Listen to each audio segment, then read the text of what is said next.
ভাৰতৰ ৰাজ্যসমূহৰ ৰাজধানীবোৰৰ নাম চাওঁ আহা। অন্ধ্ৰপ্ৰদেশ হায়দৰাবাদ,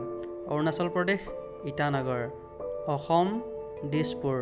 বিহাৰ পাটনা, ছত্তীশগড় ৰায়পুৰ, গোৱা পানাজী, গুজৰাট গান্ধীনগৰ, হাৰিয়ানা চণ্ডীগড়, হিমাচল প্ৰদেশ চিমলা, জম্মু আৰু কাশ্মীৰ শ্ৰীনগৰ জম্মু, ঝাৰখণ্ড ৰাঁচী, কৰ্ণাটক বাংগালুৰু, কেৰেলা তিৰুৱনন্তপুৰম, মধ্যপ্ৰদেশ ভূপাল, মহাৰাষ্ট্ৰ মুম্বাই, মেঘালয় শ্বিলং, মণিপুৰ ইম্ফল, মিজোৰাম আইজল,